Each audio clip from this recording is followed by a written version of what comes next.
আমি চ্যালেঞ্জ দিয়ে বললাম শিক্ষাও বাড়ছে, আদর্শ কিন্তু শেষ হয়ে গেছে। কিয়ামতের মারাত্মক আলামত সেটা প্রকাশ পেয়ে গেছে। মূর্খরা দেশ চালাবে আর জ্ঞানীরা বসে চুপচাপ দেখবে।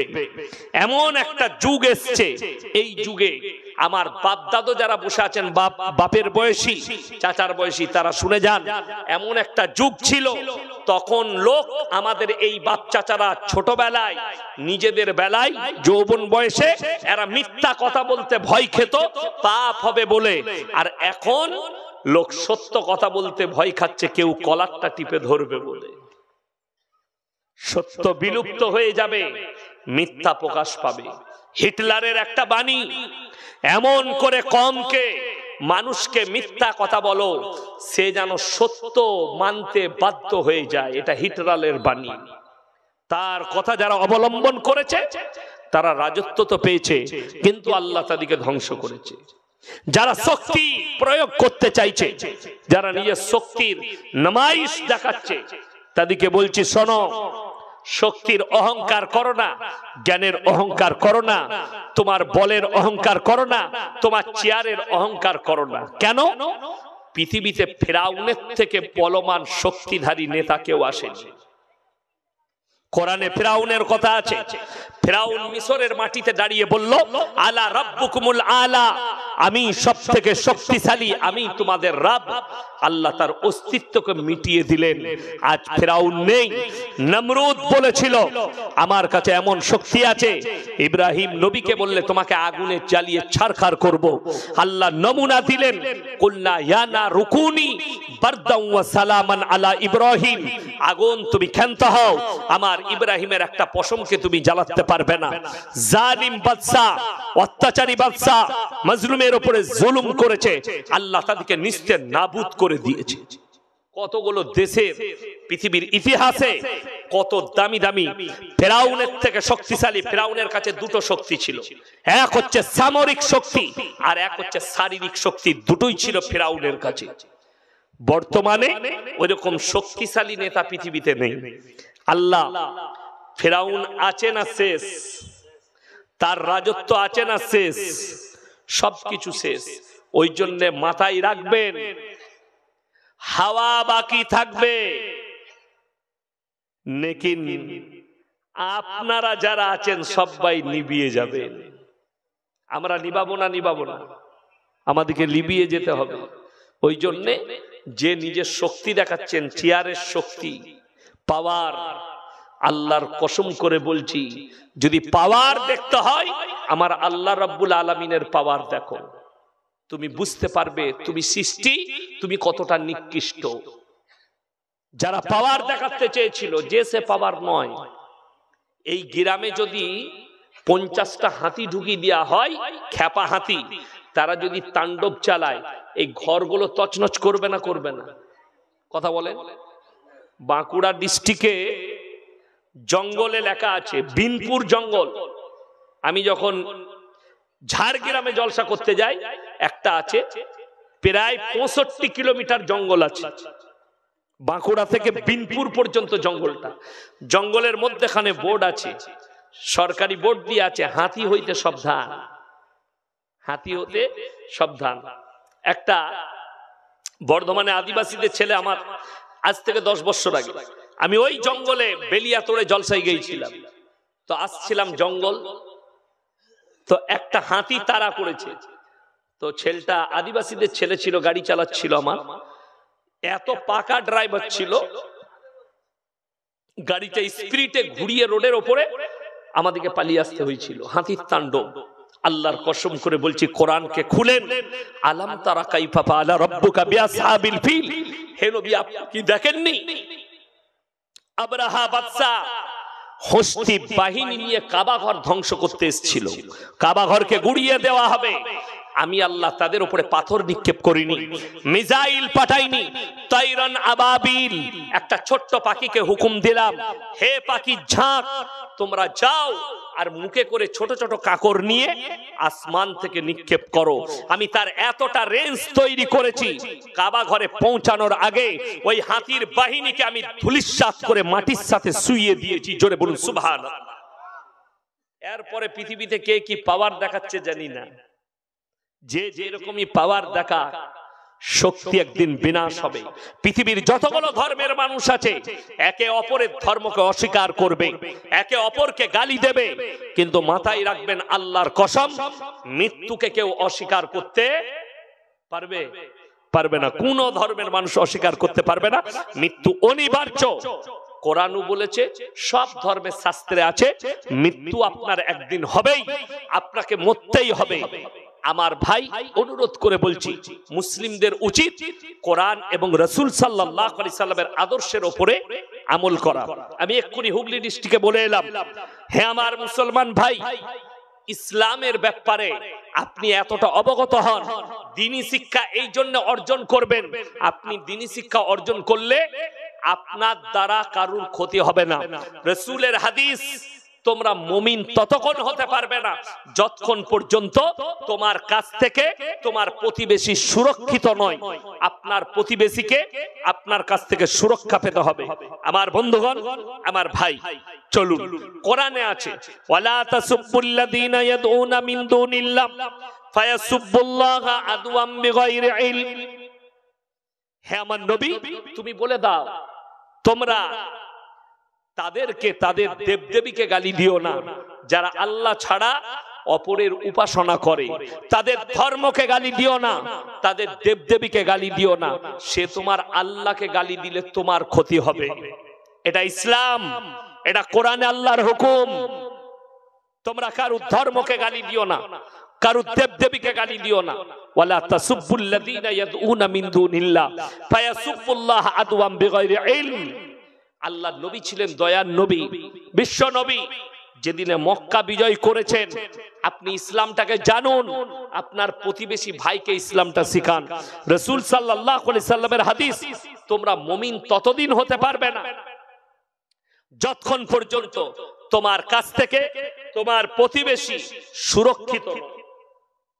তোমার প্রতিবেশীকে তোমার কাছ থেকে সুরক্ষা পেতে হবে, তবে আপনি মুমিন হতে পারবেন। আল্লাহ রাসূল সাল্লাল্লাহু আলাইহি সাল্লাম বললেন, তোমরা দেখো না তোমার বাড়ির পাশে কে বসবাস করছে, সে হিন্দু হোক, আদিবাসী হোক, দলিত হোক, খ্রিস্টান হোক, যে ধর্মেরই হোক, সে যদি ক্ষুধার্ত হয় খাবার দাও, বস্ত্রহীন হলে বস্ত্র দাও, বিপদে পড়লে তার পাশে দাঁড়াও। এটাই ছিল রাসূল সাল্লাল্লাহু আলাইহি সাল্লামের আখলাক। আল্লাহর নবী মক্কা বিজয় করেছেন, আল্লাহর নবী বসে আছেন উঁচু জায়গায়, সাহাবীরা তলোয়ার নিয়ে দাঁড়িয়ে গেল। বিসমিল্লাহ, তলোয়ার নিয়ে দাঁড়িয়ে সাহাবীরা কি অর্ডারশিপ জারি করলো, আমরা আজকে বদলা লুব। আম্মার ইবনে ইয়াসিনের মায়ের দু পায়ে উট বেঁধে দুদিকে তাড়িয়েছে, আজকে আমরা বদলা লুব। হযরত আমির হামজা রাদিয়াল্লাহু তাআলা আনহুকে যুদ্ধের ময়দানে বুকটা চিড়ে কলিজা থরবার করে চিবিয়ে খেয়েছে, আজকে আমরা বদলা লুব। হযরত সাইয়্যিদানা বেলাল হাবসি রাদিয়াল্লাহু তাআলা আনহু, তার কোমরে দড়ি বেঁধে উটের পেছনে বেঁধে দেওয়া হয়েছে, আজকে আমরা বদলা নেব। আল্লাহর নবী সাল্লাল্লাহু আলাইহি সাল্লাম বললেন, হে আমার সাহাবীরা বসে যাও। নবীজি দাঁড়ালেন আর বললেন, তোমরা আমার 5টা কথার উপরে আমল করবে। সাহাবীরা বললেন, ইয়া রাসূলুল্লাহ, কি কি? নাম্বার 1, তোমরা বৃদ্ধাকে মারতে পাবে না। নাম্বার 2, বৃদ্ধকে মারতে পাবে না। নাম্বার 3, শিশুকে মারতে পাবে না। নাম্বার 4, আত্মসমর্পণ করলে মারতে পাবে না। নাম্বার 5, কাবা ঘরে প্রবেশ করলে তোমরা হাত লাগাতে পাবে না। জোরে বলুন সুবহানাল্লাহ। আল্লাহ নবী সাল্লাল্লাহু আলাইহি সাল্লাম এই কথা যখন এলান করলেন, মক্কার বেঈমান কাফেররা দলে দলে ঈমান আনছেন। তাদের মধ্যখানে একজন ব্যক্তি নিজের চেহারাটাকে ঢেকে আসছে।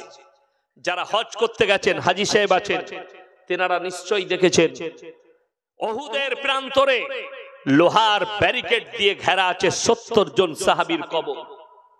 যুদ্ধের ময়দানে শহীদ হয়েছিলেন ওই 70 জন সাহাবীর মধ্যখানে শুয়ে আছেন হযরত আমির হামজা রাদিয়াল্লাহু তাআলা আনহু, নবীজির চাচা যান, জিনার বুকটা চিড়ে কলিজা থরবার করে চিবিয়েছিল।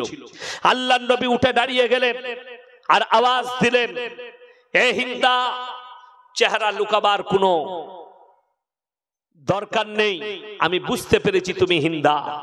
আমি দয়ার নবী, আল্লাহর নবী। আমি ক্ষমা করতে জানি, দয়া করতে জানি, বদলা নিতে জানি না। জোরে বলুন সুবহানাল্লাহ। আজকে আপনার কাছে ওই আখলাক নেই। আপনাকে যে গালি দিচ্ছে আপনি তাকে ঘুরিয়ে গালি দিচ্ছেন। আর বুখারী শরীফের হাদিসে আছে, মুনাফিকদের মারাত্মক আলামত হচ্ছে তারা অশ্লীল ভাষা গালিগালাজ করে। এটা মুনাফিকদের একটা আলামত। আপনি যদি মুমিন হন, আপনি কেউ কি গালিগালাজ করবেন না। আপনাকে যে গালি দিচ্ছে আপনি তার লেগে দোয়া করবেন, আল্লাহ তুমি একে হিদায়াত দাও। আল্লাহ নবী সাল্লাল্লাহু আলাইহি সাল্লামকে আপনারা ইতিহাস পড়েছেন ইসলামের, আল্লাহ নবীকে তয়েফের মাটিতে রক্তাক্ত করা হয়েছিল না হয়নি? কথা বলেন। মাথা থেকে পা পর্যন্ত রক্ত। নবী আকরাম সাল্লাল্লাহু আলাইহি ওয়াসাল্লাম মাথা থেকে পা পর্যন্ত যখন নবীজিকে রক্তাক্ত করা হলো, আল্লাহর হাবিব সাল্লাল্লাহু আলাইহি ওয়াসাল্লামের কাছে জিবরিল আমিন বললেন, ইয়া রাসূলুল্লাহ, আপনি যদি একবার হুকুম দেন আমি একটা পর মারব, পৃথিবীটা 7 বার ধ্বংস হবে। আল্লাহ নবী সাল্লাল্লাহু আলাইহি ওয়াসাল্লাম উত্তর করলেন, কি? হে জিবরিল, হে আমার আল্লাহ, আমি চাই না যে আমার উম্মতি ধ্বংস হয়ে যাক। আমি চাই তারা যেন আমার উপরে কালমা পড়ে ঈমান আনয়ন করুক। আমি কালকে আবার যাব তাদেরকে দাওয়াত দিতে। ওই জন্য একজন শায়ের লিখেছেন, হে কুফা ওয়ালো মুঝে মুসাফির না সমঝো, मैं आया नहीं हूँ, बुलाया गया हूँ। मुझे मेहमान बनाकर सताया गया हूँ, मैं रोया नहीं हूँ, मुझे रुलाया गया हूँ। একজন শায়ের নবীজির মহব্বতে ভাষাটা লিখলেন। আল্লাহ নবী সাল্লাল্লাহু আলাইহি সাল্লামকে পাথর মেরেছে, নবীজি দোয়া করলেন তাদের জন্য, বদদুয়া করেননি। আর আপনি মুমিন, সেই নবীর উম্মত, আপনি কি করে বদদুয়া করেন? একজন বাপ বেটা যদি অন্যায় করে, অনেক বাপ আছে বদদুয়া দেয়, এই বাপ মুমিন হতে পারে না। অনেক মা আছে তার সন্তান যদি একটু ভুল করে সন্তানকে বদদুয়া দেয়, এদের মধ্যে দিন না থাকার কারণে বদদুয়া দেয়। বদদুয়া দিবেন না, আপনি দোয়া করবেন সন্তানের জন্য, আল্লাহ আমার সন্তানকে তুমি হিদায়াত প্রাপ্ত করো, আমার সন্তানকে হিদায়াত দাও। আপনার বিরুদ্ধে যে আচরণ করছে দোয়া করবেন, আল্লাহ এক তাকদীরে ঈমান লেখা থাকলে ঈমান দাও, তা না হলে নিস্তে নাবুদ করে দাও। আপনাদেরকে একটা ভারতের কথা, আমার কথা নয়, একজন অ্যাঙ্কার আছে, তার নাম হচ্ছে সুধীর চৌধুরী, আজ তাকের অ্যাঙ্কার। আমি মাঝে মাঝে গাড়িতে চলতে চলতে গুলো দেখি চ্যানেল ওয়ালারা কে কি বলছে, কে কি করছে। তো আমি দেখলাম তার একটা ইন্টারভিউ। আমাদের দেশে খুব সুন্দর একজন বাবা আছে দেখতে, তার নাম হচ্ছে ধীরেন্দ্র শাস্ত্রী, বাগেশ্বর ধাম বাবা। তো তিনার কাছে ইন্টারভিউ লিখছে, বাবা आपसे दो सवाल पूछनी, बोले बोलिए। बोले भारत का, हिंदुस्तान का कुछ आंकड़ा दिखाने। तो कागज बार करेছেন, क्या आंकड़ा है कि 2015 से 2021 तक पूरे हिंदुस्तान में कितने लोगों ने दूसरी धर्म से, कितने लोगों ने इस्लाम को अपनाया और दूसरी धर्म से कितने लोग सनातन को अपनाया। तो आमी देखलाम इंटरव्यूटा भालोई आछे, एकटु शुनी। तो सुधीर चौधरी बोले, वो सुनाচ্ছে कि ये 15 से 21 तक 13 लाख लोगों ने इस्लाम कबूल किया। जोरे बोलूं सुभान अल्लाह। और 30,000 लोग दूसरे धर्म से सनातन धर्म को अपनाया। तो अपनी देखুন, নুপুর শর্মা বলে একটা মেয়ে নবীজিকে গালি দিয়েছিল না দেয় নাই? আচ্ছা বলুন তো, নবীজি মিটে গেছে? কথা বলে না, ইসলাম মিটেছে? আল্লাহর কসম করে বলে যাচ্ছি, যদি মুমিন হয়ে থাকেন আমার এই কথাটা দিলে গেঁথেলেন। যদি গোটা পৃথিবীর যতগুলো পরমাণু শক্তিধর দেশ আছে তারা যদি একদিকে দাঁড়িয়ে যায়, আর যদি মনে করে কোরআনকে মিটিয়ে দেবো, আল্লাহর কসম করে বলছি কোরআন মিটানো যাবে না। যদি বলেন কেন, আল্লাহ কোরআনের দুটো জায়গায় দুটো আয়াত অবতীর্ণ করেছেন। একটা হচ্ছে ফালান তাজিদ লিসুন্নাতিল্লাহি তাবদীলা, কিয়ামত পর্যন্ত আমার বিধানের একটা জের জবরকে পরিবর্তন করার ক্ষমতা পৃথিবীর কোনো শক্তির নাই। নাম্বার 2, এটা আরো মারাত্মক, আরো ডেঞ্জার। যারা মনে করছেন কোরআনটা, আল্লাহ কোরআনে বললেন ইন্না নাহনু নাযালনা যিকরা ওয়া ইন্না লাহুল হাফিজুন, এই কোরআনকে আমি আল্লাহ অবতীর্ণ করেছি এবং এটার হেফাজতের দায়িত্বটাও আমি আল্লাহ নিজে নিয়েছি। জোরে বলুন সুবহানাল্লাহ। এটার হেফাজতের দায়িত্ব আমার। ইন্না নাহনু নাযালনা যিকরা ওয়া ইন্না লাহুল হাফিজুন, হে আমার নবী বলে দাও এটার হেফাজতের দায়িত্ব নিয়েছি। এরপর আপনি বলবেন কোরআন আমি জুজদানে লেপটিয়ে আলমারিতে রেখেছি। আলহামদুলিল্লাহ, আপনি কোরআন লেপটিয়ে জুজদানে রেখে দিয়েছেন, বাড়িতে রেখেছেন, আলমারিতে রেখেছেন, কিন্তু আপনি জানেন একটা কথা কি, কোরআনটা এই কাগজের মধ্যে আল্লাহ হেফাজত করেন। কোরআনটা এই কোরআনের কাগজের লেখার উপর আল্লাহ হেফাজত করেন। তা না হলে ইংরেজরা 200 বছর ভারতে রাজত্ব করেছে। তারা গুজরাটের গোমতী নদীর তীরে কয়েক লাখ, 10 থেকে 12 লাখ কোরআন জ্বালিয়েছিল। শাহ আব্দুল আজিজ মুহাদ্দিস দেহলভী रहमतुल्लाह अलैह তিনি বললেন, আরে ও अंग्रेजों के बच्चे, सिर्फ हिंदुस्तान का नहीं, पूरे आलम के, पूरे दुनिया के कुरान को जला दो, लेकिन तुम कुरान को नहीं मिटा सकते। তারা বললে কেন? তিনি উত্তর দিলেন, কোরআনটাই কাগজের মধ্যে আল্লাহ হেফাজত করেনি। একটা 10 বছরের ছেলে হাফিজে কোরআন, যার সিনেতে 30 পারা কোরআন গেঁথে দিয়েছে, একটা যদি হাফিজে কোরআন জিন্দা থাকে ইনশাআল্লাহ আবার 100 কোটি কোরআন ছেপে আসবে। জোরে বলুন নারায়ে তাকবীর। কে মিটাবে কোরআন? একটা হাফিজে কোরআন জিন্দা থাকলে 100 কোটি কোরআন ছেপে চলে আসবে। তো যারা ভাবছে তাদের মূর্খামি, তাদের মূর্খামি ছাড়া আর কিছু নেই, তাদের অজ্ঞতা। যারা এটা ভাবনা চিন্তা করছে পৃথিবীর, আজকে শুনেলেন আল্লাহ নবী সাল্লাল্লাহু আলাইহি সাল্লামে কিয়ামতের মারাত্মক আলামত যেগুলো প্রকাশ পেতে চলেছে, জেনে রেখে দিবেন আখরি জামানায় যতগুলো যুদ্ধ হবে, একটা যুদ্ধ দেশের জন্য নয়, সম্পদের জন্য নয়, আখরি জামানায় যুদ্ধগুলো হবে ধর্মযুদ্ধ। আজকে ফিলিস্তিন, গাজা, ইসরায়েলের যে যুদ্ধ, ওই যুদ্ধটা সম্পদের নয়, আল আকসাকে নিয়ে ধর্মযুদ্ধ হচ্ছে। ওখানে গোটা পৃথিবীতে ধর্মযুদ্ধ হবে এবং আখরি জামানাটা এত ডেঞ্জার হবে। আপনি ওই জামানায় অতিক্রম করছেন, আখরি জামানায় পরবর্তী যুগের বর্বরতার যুগের পাপগুলো মডেলিং হয়ে ফিরে আসবে তোমাদের সামনে, তোমরা রুখতে পারবে। পৃথিবীর যিনি শ্রেষ্ঠ মুফতি বর্তমানে, তিনি হচ্ছেন মুফতি তাকি উসমানী, পাকিস্তান। ইউটিউবে সার্চ করলে পাবেন। তিনি পৃথিবীর শ্রেষ্ঠ মুফতি। কার সন্তান? মুফতি শফি সাহেব রহমতুল্লাহ আলাইহি, যিনি তাফসীরে মারিফুল কোরআন লিখেছেন, তিনার সন্তান। তিনি একটা বক্তব্য দিতে গিয়ে বলেছেন, কিয়ামত से पहले पूरे आलम में, पूरे दुनिया में हराम औलादों से भर जाएंगे, इसे रोका नहीं जा सकता, क्योंकि हमसे ज्यादा मेहनत तो यहूदी कर रहे हैं, हमसे ज्यादा मेहनत काफिर बेईमान कर रहे हैं, और वो कामयाब भी है। तारा कामयाबी लाभ করেছে।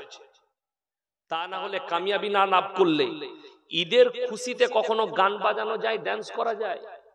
আপনি আমার বর্ধমানে বীরভূমে চলুন, ঈদ উপলক্ষে বুগি বুগি ডান্স, ঈদ উপলক্ষে ডান্স হাঙ্গামা, ঈদ উপলক্ষে আপনার অমুক, আপনি অবাক হবেন। মেলা হচ্ছে, ন্যাংটো নাচ হচ্ছে, ফাংশন হচ্ছে। আমাদের এক জায়গায় কদিন পরে, মানে ঈদের পরে ডান্স হলো, যে স্টেজে বুগি বুগি ডান্স হচ্ছে ওই স্টেজে একজন হুজুর এসে জলসা করবে। কথাটা বুঝতে পেরেছেন? মানে যা পাপ করলাম মোটামুটি হুজুরকে ডেকে নেকিটা করে নেব নাকি, দু মুখ সমান। কত বড় জাহালাতের যুগে আছে, এরা বুঝলেন গান বাজনা এদের কাছে হালাল কি করে হয়ে গেল। হাই রে মুসলমান, তোমার কাছে এইটাই তো কিয়ামতের আলামত। এইখানেই তো বেঈমানরা কামিয়াবি লাভ করেছে। আপনি গোটা শ্যামপুর থানায় একটা ইমামকে বার করে দেখিয়ে দেন যে নিজের ছেলের কেক কেটে জন্মদিন পালন করেছে, আর আমি আপনাকে মুসলমান দেখিয়ে দেবো একটু টাকা হয়েছে, পয়সা হয়েছে, কেক কেটে হারাম করে ছেলের জন্মদিন পালন করছে। ঠিক বললাম না ভুল বললাম? আপনি এটা ভাবলেন না, আপনি 5,000 টাকা দামি একটা কেক কিনেছেন, আমি ইয়াসিন তো 100 টাকা দামি একটা কেক কিনে করতে পারি, আমি কেন করলাম না? আপনার ছেলে পহেলা জানুয়ারি পালন করছে, আপনার গ্রামের মৌলবি কেন করলো না? আলেম কেন করলো না? ইসলামে আছে কিনা? রাসূলের সাহাবীরা করেছেন কিনা? কোন আলেম কেউ করেনি, কোন আলেম করলো না, কেউ পালন করলো না। আপনার কাছে কি করে হালাল হয়ে গেল? 25শে ডিসেম্বর মুসলিমদের ছেলেরা পালন করছে, কলকাতায় চলুন। অথচ কোরআনে আছে গায়রিল মাগযুবি আলাইহিম ওয়ালা দাল্লিন। মাগযুব মানে ইহুদি, দাল্লিন মানে নাসারা। এই দুটো দলই পদভ্রষ্ট, আর এদের যারা অনুসারী হবে তারাও পদভ্রষ্ট হইবে। তো আপনি নামাজি, কিন্তু আপনি সন্তানের বার্থডে পালন করেছেন, আপনি পদভ্রষ্ট হয়ে গেছে। নিজেকে পরিবর্তন করুন। যদি বলেন ছেলের জন্ম তারিখে কি করবে, আরে সাদকা করে দেন 100 টাকা। আজকের দিনে আমার ছেলে জন্মেছে, আল্লাহর রাস্তায় কোন গরিবকে 100 টাকা সাদকা করে দেন। আল্লাহ আমার ছেলের 1 বছর পূর্ণ হলো, যেন হায়াতে বরকত হয়। এটা হচ্ছে সেই তরিকা। আল্লাহর নবী সাল্লাল্লাহু আলাইহি সাল্লাম নিজের জন্ম তারিখে রোজা রাখতেন। সাহাবীরা জিজ্ঞেস করলেন, ইয়া রাসূলুল্লাহ আপনি আজকের দিনে রোজা রেখেছেন? নবীজি উত্তর দিলেন, আমি আল্লাহর শুকরিয়া স্বরূপ রোজাটা রেখেছি যে আজকের দিনে আল্লাহ তাআলা আমাকে দয়া করে পাঠিয়েছেন এবং আমার 1 বছর পূর্ণ হলো। জোরে বলুন না সুবহানাল্লাহ। আল্লাহর কৃপা। আপনি রোজা রাখলেন না, আপনার সন্তানের লেগে একটা সাদকা রোজা রাখলেন না, আপনি ইহুদি নাসারাদের কালচার পালন করছেন। আর মানুষের সিস্টেম ভালো তো, বার্থডেটা শুধু একা নয় তো, বন্ধুদিকে ইনভাইট করেছে, ভাইকে ইনভাইট করেছে সবাই, আর তোমার বন্ধু তোমার বউকে হ্যাপি বার্থডে টু ইউ খাইয়ে দিচ্ছে। একদিন তোর বউকে নিয়ে পালাবে। এইটাই আজকে মুসলমানের কাছে সবথেকে বড় পাপ কি? এই যে হারাম আওলাদ গুলো প্রমোট হচ্ছে, কারা করছে? সব থেকে বড় পাপ যেটা ছুটছে আপনার আমার কাছে, সেটা কি বলুন? লোকের বউকে নিয়ে পালিয়ে গিয়ে ঘর করা। হাওড়ার ছেলে লোকের বউকে নিয়ে পালিয়ে গিয়ে বর্ধমানে ঘর ভাড়া নিয়ে, বর্ধমানের ছেলে লোকের বউকে নিয়ে পালিয়ে এসে শ্যামপুরে বাস করছে। কেউ জানে না। এখানকার লোক মনে করছে লোকটা বর্ধমান থেকে এইছে আর ফাঁস কাতারে নামাজ পড়ে, আর মতো ওলি কেউ না, কিন্তু প্রতিনিয়ত জিনা করছে। আপনি জানেন আগে আপনি যে লোকের বউটা নিয়ে পালাবেন, আগে আপনি ইসলাম জানবেন না। যদি নিজেকে মুসলমান বলেন, তুমি যদি কুকুরের জাত হও তাহলে আমার কিছু বলার না, তুমি যদি হারামের আওলাদ হও আমার কিছু বলার না, তুমি সব করতে পাবে। যদি মুমিন বলো, নিজেকে মুসলমান বলে দাবি করো, তাহলে জেনে রেখে দিবে যতক্ষণ পর্যন্ত কোন নারীকে তার স্বামী তালাক না দিচ্ছে, ডিভোর্স না দিচ্ছে, শুধু ডিভোর্স দিলেই হবে না, 3 মাস 10 দিন ইদ্দত পালন করতে হবে, তারপরে সে অন্য স্বামী গ্রহণ করতে পারে। তা না হলে কেউ যদি লোকের বউকে নিয়ে পালিয়ে যায়, আমি চ্যালেঞ্জ ছুড়ে বললাম, কাবা ঘরের ইমাম এসে বিয়ে পড়ালেও বিয়ে হবে না, হারাম। যতগুলো বাচ্চা হবে হারাম আওলাদ, যতদিন মিলামিশা করবে জিনা করা হবে। আজকে বড় কষ্ট লাগে জানেন। আমি ইয়াসিন জলসা করতে এসেছি, বিসমিল্লাহ। হারাম বাচ্চাগুলো কিভাবে আসবে শুনেলে। আমি ইয়াসিন জলসা করতে এসেছি, আমাকে যদি জিজ্ঞেস করেন হুজুর আপনার পরিচয় কি, আমি আমার বাপের নাম লুবো না মায়ের? কথা বলে না, বাবার নাম বলবো। আপনার দিকে যদি কেউ কি জিজ্ঞেস করি আপনার পরিচয় কি, সে মায়ের নাম বলবে না বাপের? বাপের বাবা যদি মারা যায় তাও মানুষ বলে আমি মৃত অমুকের ছেলে, ঠিক কি না? আমি মৃত অমুকের ছেলে। আপনাদের এখানে ছাগল আছে না নাই? আচ্ছা, ছাগলের বাচ্চা হলে পাঁঠার বাচ্চা বলেন না ছাগলে? ছাগলে। গায়ের বাচ্চা হলে ষাঁড়ের বাচ্চা বলেন না গায়ে? ষাঁড়ের বাচ্চা বলে গায়ে। খুব ভালো করে বুঝবেন, দিলেতে গাঁথে নেই কথাটা। ইনসানের, মানুষের পরিচয় আল্লাহ ঘটিয়েছেন বাপের দ্বারা, আর জানোয়ারের পরিচয় ঘটিয়েছেন মায়ের দ্বারা। এরপর চলুন, এই আখরি জামানায় এই ছেলেগুলো কিভাবে প্রমোট হবে? ইসলামে 4টা বিয়ে এমনি জায়েজ করেনি। 4টা বিয়ে জায়েজ আছে না? আচ্ছা বলুন তো, এখানে 4টা বউ কার আছে? হাত তুলে। কারো আছে? একটাতেই ঝামেলা শেষ নাই, আর 4টা, তাই না? একটাতেই ঝামেলা শেষ নাই। দিল্লি কা লাড্ডু, जो खाएगा वो भी पछताएगा, जो ना खाएगा वो भी पछताएगा। এখানে যারা আছেন তারা শুনেলেন, একের অধিক মুসলমান বিয়ে করতে পাবে। অনেকজন অভিযোগ করছে মুসলমান 4 বিবি রাখতে। আরে কার 4টা বউ আছে? একটাতেই ঝামেলা সামালতে পারছে না, 4টা রাখবে। কিন্তু ইমানদারির সঙ্গে বলবেন, আমি খুব সূক্ষ্মভাবে বুঝাচ্ছি আপনাদেরকে, কেউ যদি দ্বিতীয় বিয়ে করতে চায় বউয়ের কাছে অনুমতি লাগবে না লাগবে না? কথা বলেন, লাগবে। আচ্ছা, কারো ভালো বউ আছে, রাতের বেলায় গিয়ে বলবেন কালকে আর একটা বিয়ে করবো, চুমু খাবে না ঝাঁটা করে মারবে? আচ্ছা, কারুর বউ অনুমতি দিবে মনে হচ্ছে? বিবি যদি অসুস্থ থাকে তাও অনুমতি দিবে না। ওই জন্যে আমি বলছি দ্বীনি শিক্ষা অর্জন করুন। দ্বিতীয় বিয়ে করার জন্যে বিবির কাছে অনুমতি নেবার কোনো প্রয়োজন নাই, এটা শরীয়ত বলছি আমি। আপনি নির্দ্বিধায় দ্বিতীয় বিয়ে করতে পারেন। অনেকজন মনে মনে ভাবছেন এতদিন একটা ভালো হুজুর পেয়েছি, কালকেই বিয়ে করব। তুইও মার খাবি, আমিও খাবো। এটার মানে এটা নয় স্ত্রীর কাছে অনুমতি চলবে না, কিন্তু ইসলাম শরীয়ত বলছে তুমি যদি দ্বিতীয় বিবি গ্রহণ করতে চাও, আর তোমার দিল যদি বলে দুজনকে সমান চোখে দেখতে পারবো না, তোমার জন্য একটাই বিবি যথেষ্ট। কেউ যদি 2টো বউ রাখে, আর একটা বউকে যদি 500 টাকা দামি শাড়ি দেন আর একজনকে 300 টাকা, তুমি যদি তাহাজ্জুদ গুজার হও তাও তোমার আযাব রিহাই নাই কবরের। একটা বিবিকে 50 টাকা কিলো চাল আর একটা বিবিকে 30 টাকা কিলো, তুমি কবরের আযাব থেকে তোমাকে কেউ রিহাই দিতে পাবে না। সমান চোখে দেখতে হবে। কেন?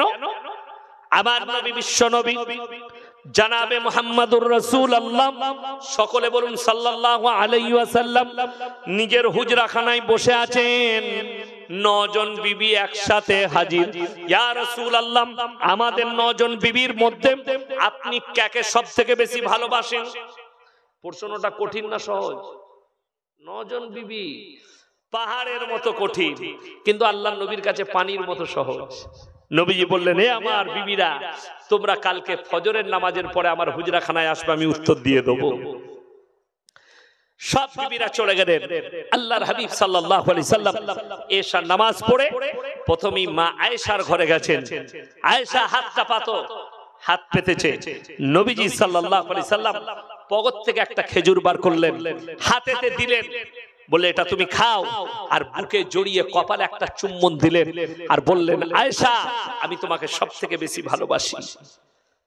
তারপরে আবার দ্বিতীয় স্ত্রীর রুমে গেলেন, তারও হাতে একটা খেজুর, কপালে চুম্বন, আর তাকেও বললে আমি তোমাকে খুব ভালোবাসি। এইভাবে 9 জন বিবির হাতে একটা করে খেজুর দিলেন আর সপানির কপালে চুম্বন, আর সকলকে বললেন আমি তোমাকে খুব ভালোবাসি। ফজরের নামাজের পরে আল্লাহর হাবিব সাল্লাল্লাহু আলাইহি সাল্লাম হুজরাখানায় বসে আছেন। 9 জন বিবি হাজির। ইয়া রাসূলুল্লাহ, আপনি তো বলেছিলেন ফজরের পরে বলবেন, আমাদের 9 জনের মধ্যে কাকে বেশি ভালোবাসেন? আল্লাহর হাবিব সাল্লাল্লাহু আলাইহি সাল্লাম সঙ্গে সঙ্গে উত্তর দিলেন, হে আমার বিবিরা শোনো, রাতের অন্ধকারে যার হাতে আমি একটা খেজুর আর কপালে চুম্বন দিয়েছি তাকেই আমি সবথেকে বেশি ভালোবাসি। প্রত্যেকটা বিবি মনে মনে হাসছে আর মনে মনে ভাবছে আমাকেই বেশি ভালোবাসে। সাপও মরে গেল, লাঠিও ভাঙলো না। কিছু শিখলেন এখান থেকে? কি শিখলেন? 2টো বিবিকে সমান চোখে দেখতে হবে। 19-20 করা যাবে না, 20-20 হতে হবে। যদি মনে হয় আমার দ্বারা 20-20 হবে না, তোমার জন্য একটাই বিবি যথেষ্ট, চলুন। এরপরে কেন 4টা জায়েজ করা হলো? যদি আপনার স্ত্রী বন্দা হয়, বাচ্চা না হয়, তাহলে তুমি দ্বিতীয় স্ত্রী গ্রহণ করো তোমার বংশ বিস্তার করার জন্য। ইমানদারির সঙ্গে বলবেন। কালকে যে মায়েরা আমার বয়ান শুনবেন ইউটিউব ফেসবুকে, তাদেরকে বলছি আপনারাও ইমানদারির সঙ্গে বুকে হাত দিয়ে বলবেন যে আপনার বাচ্চা হচ্ছে না, আপনি আপনার স্বামীর, আপনি অসুস্থ, ডাক্তারে নিষেধ করেছে বিবিকে স্বামী স্ত্রী মিলন করা যাবে না, তোমার স্ত্রীর সঙ্গে শারীরিক মিলন করা যাবে না। এমন অবস্থায় তোমার স্বামী যদি তোমাকে বাড়িতে রেখে কোন জায়গায় জিনা করে, হারাম সম্পর্ক রাখে, সেটা ভালো না একটা হালাল বিবি রাখাটা ভালো? এটা তোমরা বিচার করবে। মহিলাদের উপরে ছেড়ে দিলাম, মায়েদের উপরে ছেড়ে দিলাম। যদি বলো হারামটাই ভালো, তাহলে তুমি তোমার আল্লাহকে জবাব দেবে। আর যদি বলো হালাল ভালো, হালাল এই জন্য ইসলাম হালাল বিবি বলেছে জানো তোমার স্বামী এবং তুমি উভয়ে জান্নাতের উত্তর অধিকারী হও। কোরআনে আছে ওয়ালা তাকরাবুজ জিনা ইন্নাহু কানা ফাহিশা ওয়া সাআ সাবিলা। ব্যভিচার করা তো অনেক দূরের কথা, যে রাস্তায় ব্যভিচার হয় সেই রাস্তার ধারে পাশে তোমরা যাতায়াত করবে না, এটা কোরআন। সেই রাস্তার ধারে পাশে তোমরা যাতায়াত করো না। আমার বন্ধুগণ, আমার ভাই, ইমাম আবু হানিফা রাহিমাহুল্লাহ, যুগের ইমাম, তাকে গিয়ে একদল মহিলা প্রশ্ন করেছে, হে যুগের ইমাম, পুরুষ মানুষ 4টা বিয়ে করতে পায়, মহিলারা কেন 4টা স্বামী রাখতে পাবে না? প্রশ্ন খুব জটিল। তিনি বললেন কালকে উত্তর দেবো, চলে যাও। ইমাম বাড়িতে এসেছেন, খানা খেতে বসেছেন। তিনার মেয়ে বলছেন আব্বা আপনি এত পেরেশানিতে আছেন? বললে মহিলার একটা প্রশ্ন করেছে, আমি উত্তর দিতে পারি। কি প্রশ্ন এটা? সকালে আমার কাছে পাঠান, আমি উত্তর দেবো। সেই যুগটা কিন্তু টেকনোলজির যুগ ছিল না, সায়েন্সের যুগ ছিল না। সেই যুগে সকালবেলায় যখন মহিলারা হাজির, তিনি বলে দিলেন যুগের ইমাম যাও, আমার মেয়ের কাছে তোমাদের উত্তর রাখা আছে। সেই মহিলারা যখন বাড়িতে এলেন বললেন বসে যাও তোমরা সবাই। সবাই বসে গেছে। রেওয়ায়েতে আছে একটা করে কাটোরা ধরালেন, বাটি, যাও তোমরা পর্দার আড়ালে গিয়ে নিজের নিজের স্তন থেকে দুধ বের করে নিয়ে এসো। সব মহিলারা দুধ বার করলেন, একটা ডিব্বার মধ্যে ঢাললেন, দুধগুলো মিক্স হয়ে গেল। তিনি বললেন এরপরে তোমরা এক কাজ করো, নিজের নিজের দুধগুলো বের করে নাও। সব মহিলারা বললে শোনো তুমি পাগল হয়ে গেছো, এই দুধগুলো মিক্স হয়ে গেছে, এগুলো কিরকম ভাবে বের হবে? বলে আমি পাগল নয়, তোমরা পাগল হয়ে যাচ্ছ। শোনো, একটা ছাগল মাঠে গেলে 5টা পাঁঠা মিলামিশা করতে পারে, কার বীর্য থেকে বাচ্চা হয়েছে আল্লাহ ছাড়া কেউ জানে না। একটা গাই মাঠে গেলে 5টা ষাঁড় মিলামিশা করতে পারে, কার বীর্য থেকে বাচ্চা হয়েছে এটা আল্লাহ ছাড়া কেউ জানে না। তোমরা যদি 4টা পুরুষ রাখতে চাও, সংশয় দাঁড়াবে বাচ্চাটা কার, দ্বন্দ্ব শুরু হবে। আর ইনসানের পরিচয় আল্লাহ দিয়েছে বাপের দ্বারা, আর জানোয়ারের পরিচয় ঘটিয়েছে মায়ের দ্বারা। তোমাদের মধ্যে আর জানোয়ারের মধ্যে কোনো ফারাক থাকবে না। যাদের কাছে গুগল আছে, যাদের কাছে অ্যান্ড্রয়েড মোবাইল আছে, সার্চ করুন America, Africa, London, Japan, German, উত্তর কোরিয়া, দক্ষিণ কোরিয়া, চাইনা, ব্রাজিল, অস্ট্রেলিয়া, যতগুলো বেঈমান কাফেরের দেশ আছে তারা তাদের পার্লামেন্টে পাস করিয়েছে। এরপর থেকে যতগুলো বাচ্চা তারা যদি চায় তারা মায়ের পরিচয়েও বাঁচতে পারবে, বাপের পরিচয় লাগবে না। তার নামটা পৃথিবীর মানুষ ইহুদি নাসারার একটা নাম্বার করেছে, তার নাম দিয়েছে বয়ফ্রেন্ড আর গার্লফ্রেন্ড। তাদের বিয়ের প্রয়োজন নাই, বিয়ের আগে সন্তান, বিবাহের আগে সন্তান হবে, তারা রিলেশনে থাকবে, একসাথেই শুবে, জিনা করবে, বাচ্চা হবে। যদি স্বামী না থাকে সেই বাচ্চা সেই মায়ের পরিচয়ে থাকবে। আর কোরআন 1400 বছর আগে সাবধান করেছে ওয়ালা তাকরাবুজ জিনা ইন্নাহু কানা ফাহিশা ওয়া সাআ সাবিলা। ওই জন্য আল্লাহ নিকাহ দিয়েছেন, স্বামী এবং স্ত্রী, নারী এবং পুরুষ তারা উভয়ের জন্য থাকবে। একজন স্ত্রী একজন পুরুষ, তারা একে অপরের জন্য হালাল সম্পর্ক। এবং হালাল সম্পর্কতে আপনি যদি হালাল তরিকায় আপনার বিবির সঙ্গে যদি হালাল বিবির সঙ্গে মিলামিশা করেন, ওটাও নেকির কাজ। জোরে বলুন সুবহানাল্লাহ। নেকির কাজ। স্বামী স্ত্রী মিলন করাটা গুনাহ নয়, কিন্তু বড় কষ্ট আপনি জিনাটাই বুঝতে পারলেন না। বেঈমান কাফেররা এইভাবে হারাম আওলাদ গুলো প্রমোট হবে। এক সপ্তাহ আগে একজন ফুটবলার, তার 3টে সন্তান, নাম করব না যদিও, সে ডিএনএ পরীক্ষা করেছে, তার সন্দেহ হয়েছে ছেলেগুলো আমার কিনা। ডিএনএ পরীক্ষা করে দেখছে 3টেই সন্তান তার নয়। তার স্ত্রী জিনা করেছে অন্য বয়ফ্রেন্ডের সাথে, বাচ্চাগুলো অন্য বয়ফ্রেন্ডের। তাদের মধ্যে দ্বন্দ্ব শুরু, চলে গেল। সে মায়ের পরিচয়ে বাচ্চাগুলো থাকবে। 3 মাস আগে ফেসবুকে একজন ফুটবলার, তার গার্লফ্রেন্ড পেটে বাচ্চা আছে, পোস্ট করেছে আমি প্রেগনেন্ট। তার বয়ফ্রেন্ড ফুটবলার ফেসবুকে পোস্ট করে নাম লিখেছে, বেটা হলে এই নাম রাখবো, মেয়ে হলে এই নাম রাখবো। পরবর্তীতে তার গার্লফ্রেন্ড লিখছে, আমার পেটে যে বাচ্চাটা আছে এটা তোমার নয়, তোমার সঙ্গে আমার ঝগড়া হওয়ার পরে আমি অন্য পুরুষের সঙ্গে মিলামিশা করেছি, বাচ্চাটা তার। জোরে বলুন নাউজুবিল্লাহ। হারাম আওলাদ গুলো এইভাবে প্রমোট হবে। আজকে আমি বলে যাচ্ছি, কালকে মারা যাব চাপাবাড়ের মানুষ শুনে যান, আমি শ্যামপুর থানার লোক শুনে যান।